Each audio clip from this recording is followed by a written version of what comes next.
The Natalie Wood enigma has finally been unraveled, and the reality is far from pleasant. For 43 years, the passing of Natalie Wood has been labeled a heartbreaking mishap.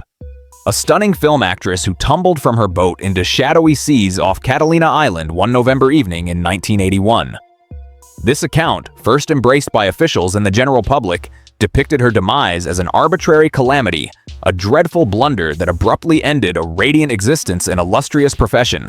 Yet under this tidy tale hides an alarming array of discrepancies, shifting declarations, and scientific proof that narrates a vastly contrasting tale. Today, we're delving into the unsettling facts behind one of Tinseltown's longest-standing puzzles.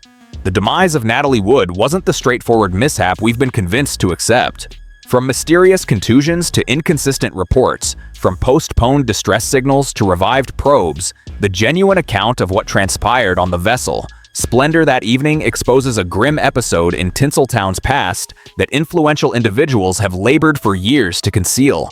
What you're about to discover will alter how you perceive not only Natalie Wood's sorrowful conclusion, but the influences that crafted and upheld a purified rendition of incidents that the proof increasingly refutes. The puzzle of Natalie Wood's passing isn't a puzzle any longer, but the reality it discloses is more alarming than most folks are ready to acknowledge. The evening of November 28, 1981 appeared ordinary enough.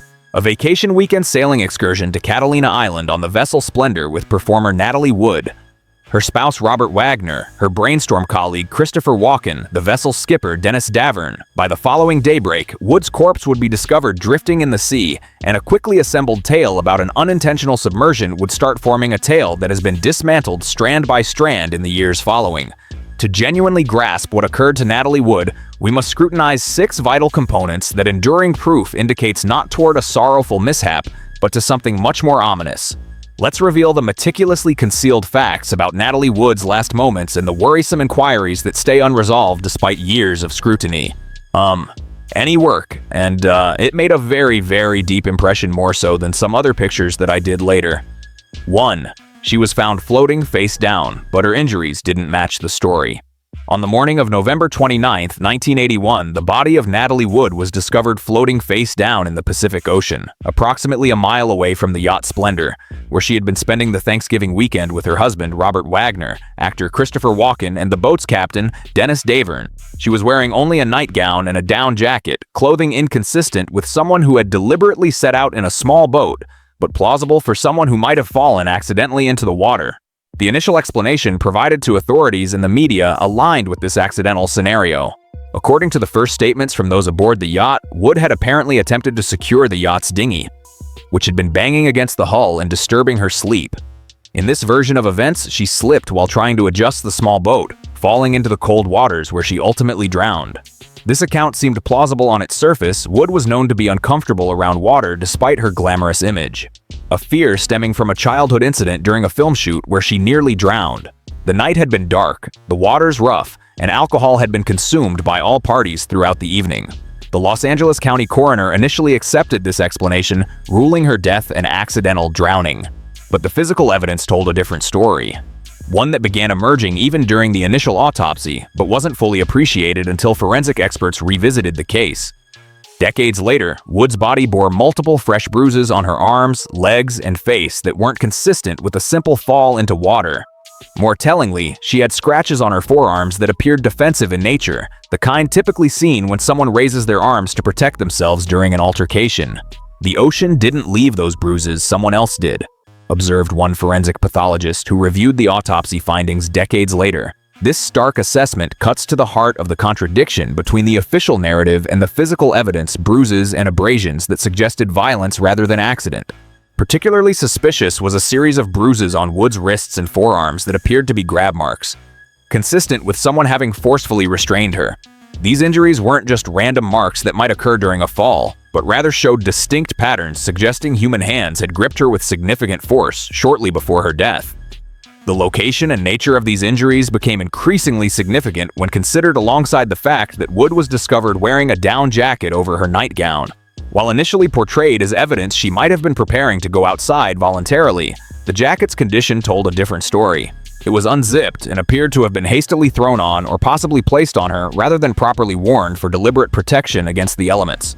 Also inconsistent with the accidental fall theory was the condition of Wood's fingernails. Several were broken in patterns, suggesting she had frantically grabbed at something or someone shortly before entering the water.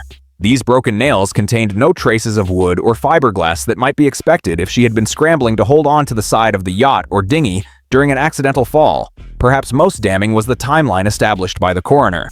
Based on body temperature and other physiological indicators, Wood had been in the water for several hours before her body was discovered, a period during which no one aboard the yacht had reported her missing or initiated search procedures. Despite her alleged fear of water making an intentional solo boat excursion highly implausible, the autopsy revealed another crucial fact that contradicted the accident narrative. Wood's blood alcohol level, while elevated, was not high enough to significantly impair her judgment or physical coordination. This finding challenged the implicit suggestion that intoxication had contributed to a hypothetical accident. She wasn't so impaired that she would have been likely to attempt securing a dinghy alone at night, an action completely out of character given her documented fear of water. When all these physical findings are considered together, the pattern of bruises indicating restraint, the defensive scratches, the broken fingernails, and the timeline of her time in the water, they paint a picture radically different from the simple accident initially portrayed to the public. The evidence suggests not a woman who slipped and fell, but one who may have been involved in a physical altercation before somehow ending up in the water. A conclusion that raises disturbing questions about who might have been on the other side of that confrontation. They reopened the Natalie Wood thing. Do you ever comment on that? No, I never did. You wouldn't cooperate with the, well, I already had. 2. Her husband, Robert Wagner, changed his story multiple times. Robert Wagner's account of the events surrounding his wife's disappearance and death has undergone significant revisions over the years. Changes that raise troubling questions about what really happened aboard the Splendor that November night. These evolving explanations, rather than clarifying the situation, have created a pattern of inconsistency that investigators find highly suspicious. In his initial statements to authorities immediately after Wood's body was discovered, Wagner claimed he had been below deck watching television after everyone else had gone to bed. According to this first version, he only realized his wife was missing when he went to their stateroom around midnight and found she wasn't there. Wagner stated he assumed she had taken the dinghy to go ashore to the nearby yacht harbor on Catalina Island, despite the fact that this would have been completely out of character for Wood, who was known to be afraid of dark water and was not known to operate the small boat alone, especially at night. This first account notably contained no mention of any arguments or tensions during the evening. Wagner portrayed the night as a pleasant, uneventful gathering of friends that somehow ended in tragedy when Wood inexplicably decided to leave the yacht alone in the middle of the night. However, as the investigation proceeded and other witnesses were interviewed, Wagner's story began to shift in significant ways. Within days, he acknowledged that there had been some tension aboard the yacht that evening, but characterized it as minor and unrelated to Wood's disappearance. He still maintained that he had no idea his wife was missing until he went looking for her around midnight. By the mid-1980s, Wagner's account had evolved further. In interviews and in his 1986 memoir, Pieces of My Heart, he admitted that he and Walcon had engaged in a heated argument that evening, a significant detail absent from his initial statements.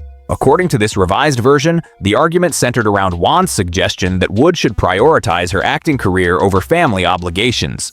Wagner claimed that after this argument, everyone retired to their respective cabins, and he still didn't realize Wood was missing until around midnight.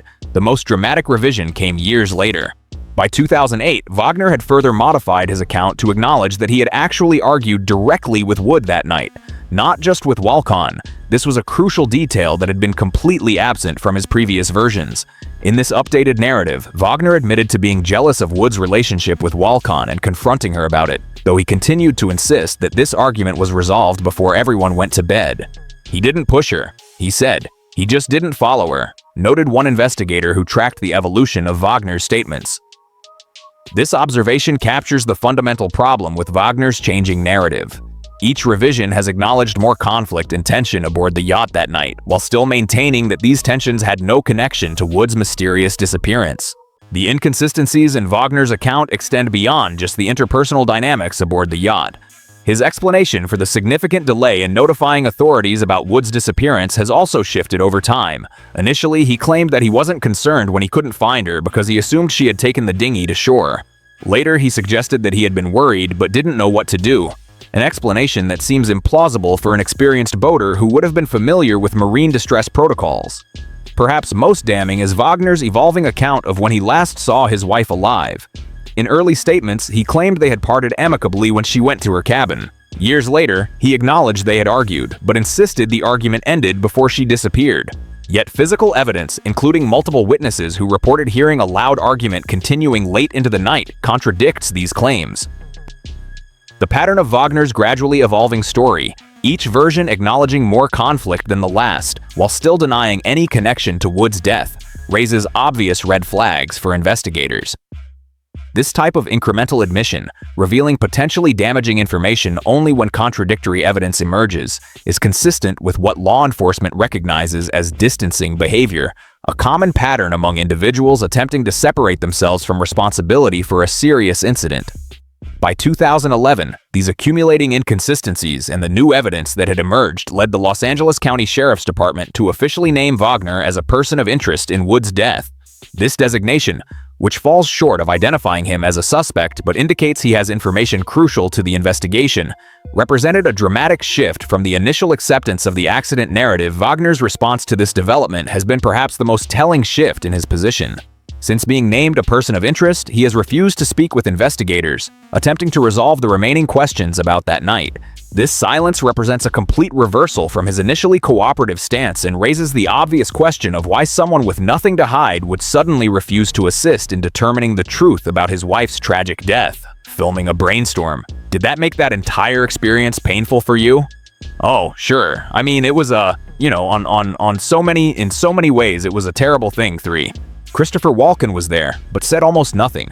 Of the 3 survivors from that fateful night aboard the Splendor, Christopher Walken remains perhaps the most enigmatic figure, as Wood's co-star in the science fiction film Brainstorm, which was still in production at the time of her death. Walken had been invited for the Thanksgiving weekend boat trip as a gesture of hospitality from Wagner and Wood. His presence on the yacht is undisputed, but his near-complete silence about what happened that night has fueled decades of speculation and suspicion. In the immediate aftermath of Wood's death, Walken provided a brief statement to investigators that revealed almost nothing of substance. He confirmed being aboard the yacht but claimed to have gone to bed early, saying he neither witnessed nor heard anything unusual during the night. This statement, remarkably sparse given the circumstances, was delivered with what investigators later described as a curiously rehearsed quality, as if carefully prepared rather than offered as a spontaneous recollection. After this initial statement, Walken retreated into what has amounted to 4 decades of near-total silence about the events of that night. He has consistently refused interview requests specifically about Wood's death, avoided discussing the subject in broader conversations about his career, and made himself unavailable to investigators who have reopened the case in recent years. When occasionally cornered by journalists, his responses have been terse to the point of opacity. Acknowledging the tragedy without offering any substantive information about what he witnessed, 3 people went on that boat. Only 2 came back with a story, observed one investigator who worked on the reopened case. This assessment captures the troubling reality that of the 3 survivors, only Wagner and Davern have provided detailed accounts of that night, with Walken maintaining his position as the silent third party whose potential testimony remains locked away. This silence has generated multiple theories about Walken's motivations. One perspective suggests he was explicitly advised by attorneys to say nothing that might involve him in what could potentially become a criminal case. This legal self-protection theory gained credence in the 2011 investigation when documents revealed that Whalen had retained criminal defense counsel almost immediately after Wood's body was discovered, an unusual step for someone who claimed to have no knowledge of any suspicious circumstances. Another theory holds that Walken's silence stems from fear of Wagner, who was not only a powerful Hollywood figure, but also someone Walken had personally witnessed in a state of extreme anger on the night in question.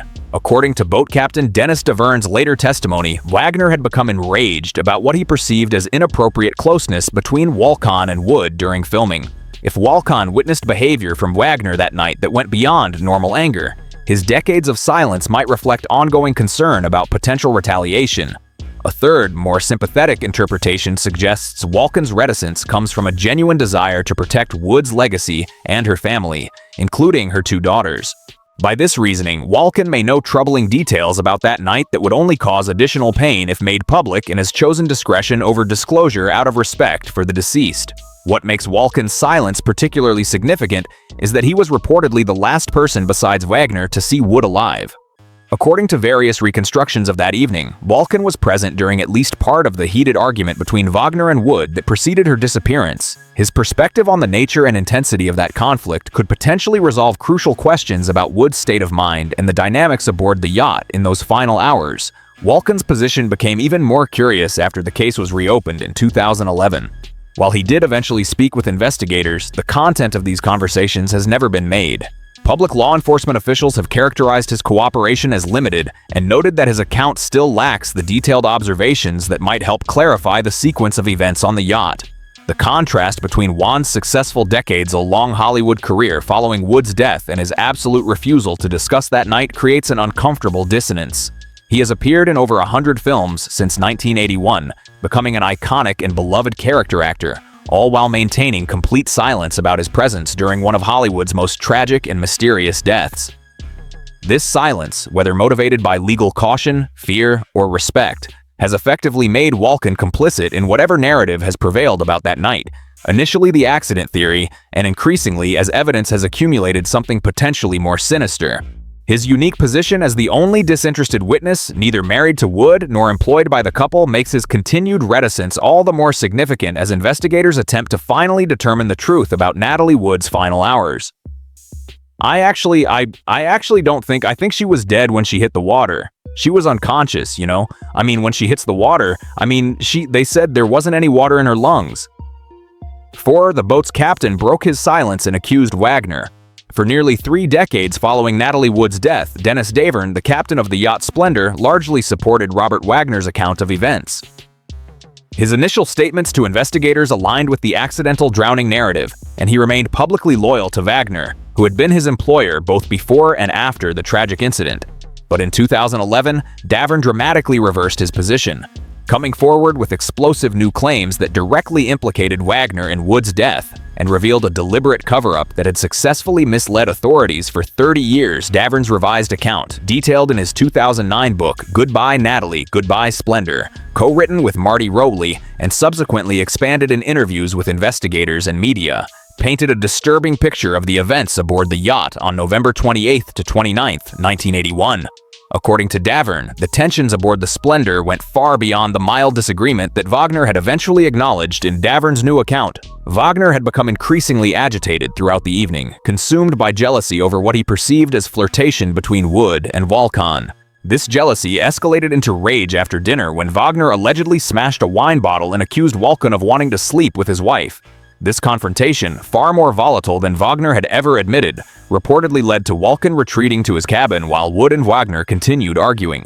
Most significantly, Davern claimed that the argument between Wagner and Wood intensified rather than resolved as the evening progressed. He reported hearing the couple engaged in a heated verbal altercation that moved from the yacht's salon to the deck, directly contradicting Wagner's claim that any disagreements had been settled before everyone retired for the night. The most explosive element of Davern's revised testimony concerned what happened after he heard the argument move to the deck. According to his account, the shouting suddenly stopped, followed by an eerie silence. When Davern went to investigate, he found Wagner alone, who allegedly told him that Wood was missing. When Davern suggested immediately calling for help, he claims Wagner explicitly instructed him not to take any action, saying they should wait and see if she returns. "We didn't call for help because we weren't supposed to," Davern stated in his 2011 interview with investigators, a damning assertion that directly accused Wagner of deliberately delaying the search for Wood. This delay, approximately 4 hours between when Wagner allegedly discovered Wood was missing and when help was finally called, potentially denied Wood any chance of rescue if she had initially been alive in the water. Davern further claimed that during this delay, Wagner appeared more concerned with managing the situation than finding his wife. According to this account, Wagner made phone calls to shore, consumed more alcohol, and explicitly instructed Davern to get your story straight before authorities arrived, suggesting a deliberate effort to construct a false narrative rather than an honest attempt to explain a tragic accident. What makes Davern's revised testimony particularly significant is that it resolves numerous inconsistencies in the original accident narrative. It explains why the search was delayed despite Wood's known fear of water, making a voluntary departure in the dinghy implausible. It accounts for the defensive bruises and grab marks documented in the autopsy, but never adequately explained. And it provides context for why Wagner's story has evolved over time, each revision potentially representing a strategic adjustment as he realized the original narrative couldn't be maintained. Skeptics have questioned why Davern waited so long to reveal these details, suggesting his revised account might be motivated by financial gain from his book or personal animus toward Wagner. Davern has addressed these criticisms by claiming he was initially intimidated into silence by Wagner's power and influence, and that he carried the guilt of his complicity for decades before finally deciding to reveal what he claims is the truth. Supporting Davern's credibility is the fact that many elements of his revised account align with physical evidence and witness statements that weren't publicly known when he first came forward. His description of the pattern of bruising on Wood's body, for instance, matches forensic findings that weren't widely discussed until the case was reopened. Similarly, his account of hearing a prolonged, heated argument is corroborated by witnesses on nearby boats who reported hearing a woman's voice in distress around the time Wood disappeared. The impact of Davern's revised testimony was immediate and significant. Within months of his public statements, the Los Angeles County Sheriff's Department officially reopened the investigation into Wood's death, a virtually unprecedented action for a case that had been considered closed for 30 years. This decision reflected law enforcement's assessment that Davern's new information was credible enough to warrant a complete re-examination of the circumstances surrounding Wood's death. For investigators, Davern's account provided a coherent alternative to the accident narrative, one in which Wood's death resulted not from a tragic mishap, but from an escalating conflict that potentially turned physical, followed by a deliberate decision to delay seeking help that may have sealed her fate. This narrative transformed understanding of the case from an unfortunate accident to a potential homicide, followed by decades of successful cover-up. This Morning reports the Davern's co-author has given investigators new documents supporting that theory.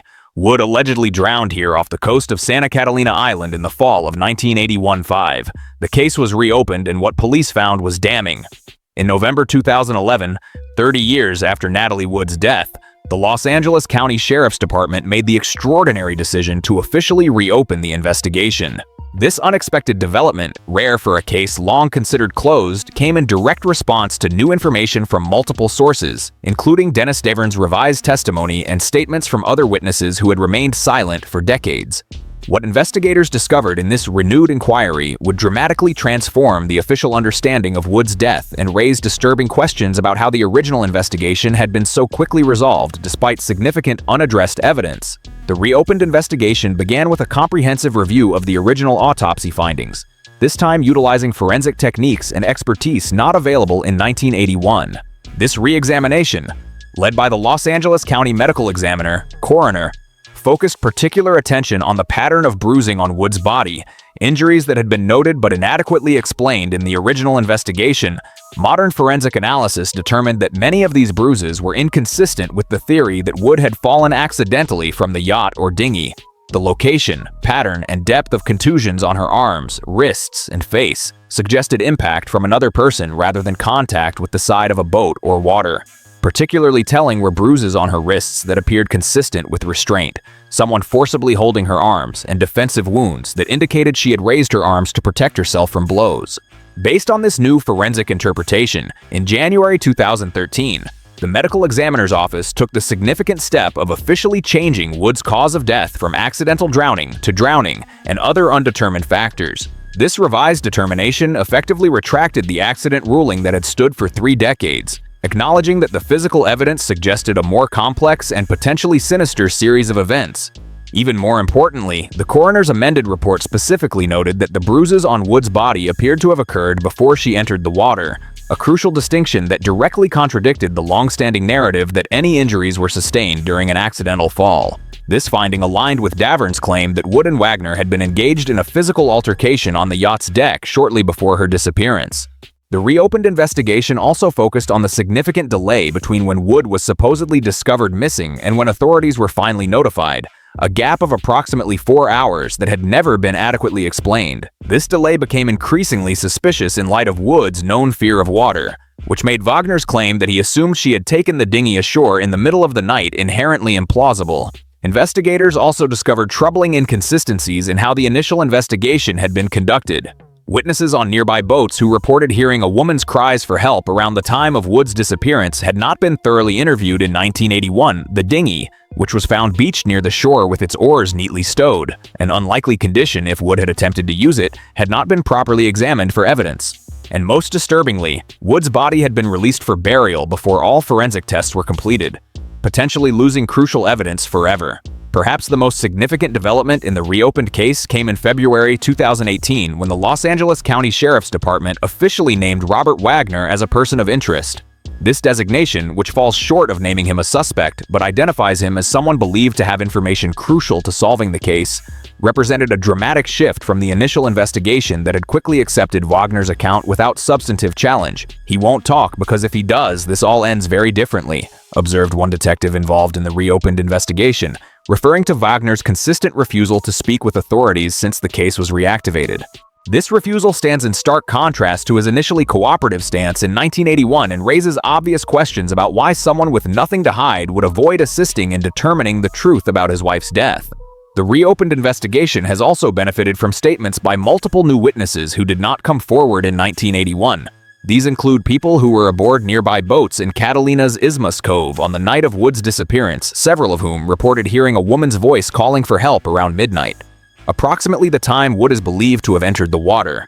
These cries, which continued for some time before suddenly stopping, directly contradict the theory that Wood slipped silently into the water without anyone's knowledge. Additional witnesses from the original investigation have revised their statements in significant ways. The harbor master who recovered Wood's body has provided new details about the condition in which she was found, noting that her fingernails were broken in a manner suggesting she had desperately tried to climb onto something, possibly the dinghy or the side of the yacht, before succumbing to hypothermia and drowning. While the reopened investigation has not yet resulted in criminal charges, it has effectively dismantled the accidental drowning narrative that prevailed for 3 decades.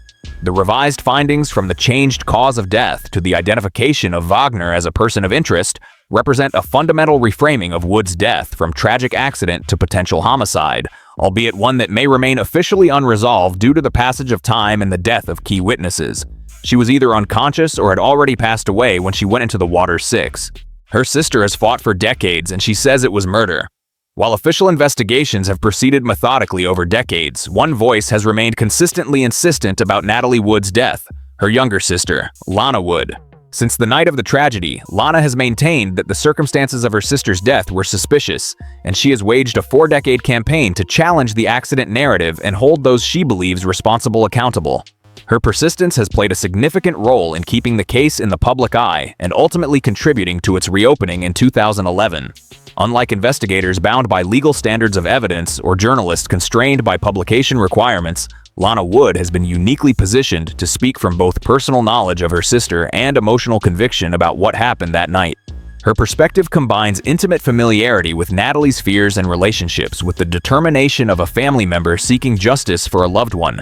"My sister didn't drown, she was killed," Lana has stated repeatedly over the years, most recently in her 2021 memoir, Little Sister. This unambiguous assertion reflects not just a sister's grief, but her interpretation of evidence and circumstances that she finds impossible to reconcile with an accidental drowning. Particularly significant is Lana's insistence that Natalie would never have voluntarily entered the water or attempted to operate the dinghy alone at night.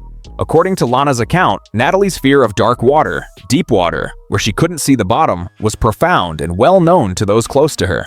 This phobia stemmed from a childhood incident during the filming of The Green Promise, 1949, when a bridge collapsed during a scene, plunging the young Natalie into rushing water, where she nearly drowned. The trauma of this experience created a lifelong fear that made even swimming in the deep end of a pool challenging for the actress. Beyond this specific phobia, Lana has provided context about Natalie and Robert Wagner's relationship that casts the events aboard the Splendor in a more troubling light. According to her accounts, Wagner had displayed jealous and controlling behavior throughout both of his marriages to Natalie. They were married from 1957 to 1962, then remarried in 1972. Lana claims that in the weeks before her death, Natalie had confided that she was considering ending the marriage for a second time, a significant claim that suggests additional tension aboard the yacht that fateful weekend. She begged Natalie not to go that night. Natalie went anyway, noted one family friend, referring to Lana's alleged warning to her sister about the planned boat trip. This claim, while impossible to verify independently, suggests Lana had specific concerns about the yacht outing even before the tragedy occurred, concerns that have informed her subsequent campaign for a full investigation. Lana's advocacy has taken many forms over the decades. She has given countless interviews, written extensively about her sister's death, consulted with investigators, and directly confronted Robert Wagner on multiple occasions, including a widely reported incident at a public event where she approached him to demand answers about Natalie's final hours. These efforts, while often dismissed by skeptics as a grieving sister's inability to accept a tragic accident, have nevertheless kept crucial questions about the case in public discourse. What gives Lana's perspective particular credibility is how many of her long-standing claims have been validated by the reopened investigation. Her insistence that Natalie's fear of water made a voluntary nighttime boat excursion implausible aligns with statements from multiple people who knew Wood well. Her assertion that the bruises on Natalie's body indicated a physical altercation has been supported by modern forensic analysis of the autopsy findings. And her conviction that Wagner has not been truthful about that night is reflected in investigators' decision to name him a person of interest in the reopened case. Perhaps most significantly, Lana claims to have information about her sister's state of mind and marriage that provides crucial context for the events aboard the Splendor. According to her accounts, Natalie had been increasingly unhappy in her second marriage to Wagner and had confided to Lana that she was afraid of his jealousy and temper. If accurate, this information would align with Dennis Davern's revised testimony about Wagner's rage that night and suggest a motive for a confrontation that could have turned violent. Lana's most explosive claim that Natalie was actively planning to leave Wagner around the time of her death has gained additional credibility through statements from others in Wood's inner circle. Her agent and several close friends have confirmed that Wood had discussed making significant life changes in the weeks before the Catalina trip, including possibly ending her marriage once filming on Brainstorm was completed. Critics of Lana Wood have suggested her campaign is motivated by publicity or financial gain rather than a genuine pursuit of truth. However, her advocacy long predates the recent resurgence of interest in the case, and she has consistently maintained the same core assertions about her sister's death for 4 decades. Even during periods when few were listening and no financial incentive existed, the persistence of Lana Wood's campaign speaks to the profound impact of unresolved grief and the human need for closure in the face of tragic loss. Whether or not her interpretation of events is ultimately proven correct, her refusal to accept convenient narratives that contradict what she knows about her sister has served as a crucial counterweight to the official accounts that initially dismissed any suspicious circumstances surrounding Natalie Wood's death. What really happened that night? When all 6 elements of the Natalie Wood case are viewed together, a disturbing alternative to the accident narrative emerges, one that aligns with the physical evidence, witness statements, and revised investigative findings. While definitive legal proof may remain elusive due to the passage of time and loss of evidence, the weight of available information points toward a sequence of events far different from what was initially presented to the public. Based on the testimony of Dennis Davern, the forensic re-examination of Wood's injuries, statements from nearby Boers who heard cries for help, and the significant unexplained delay in reporting Wood missing, investigators now believe the most likely scenario involves an escalating argument between Wood and Wagner that turned physical, resulting in Wood ending up in the water, either by falling during a confrontation or through deliberate action, followed by a failure to immediately seek help that ensured no rescue was possible. What makes this case particularly troubling isn't just the possibility that Wood's death was no accident, but the apparent success of a 4-decade effort to maintain a false narrative about that night, an effort that may have permanently prevented justice from being served. The combination of Hollywood power, institutional deference, inadequate initial investigation, and the passage of time has created circumstances where the full truth may never be officially established. Despite the mounting evidence that the accident theory cannot account for the facts as we now understand them, Natalie Wood's death remains officially unsolved, but the evidence increasingly points to a truth far darker than the accidental drowning initially accepted by authorities and the public. The bruises that didn't match the story, Wagner's changing accounts, Volkan's strange silence, the captain's explosive testimony, the damning findings when the case was reopened, and her sister's unwavering advocacy all point to the same disturbing conclusion: what happened aboard the Splendor that November night was no accident. While legal justice may remain elusive after so many years, the historical record can finally acknowledge what the evidence has long suggested: Natalie Wood's tragic end deserves to be understood not as a random misfortune, but as the result of human actions that have gone unpunished for over 40 years.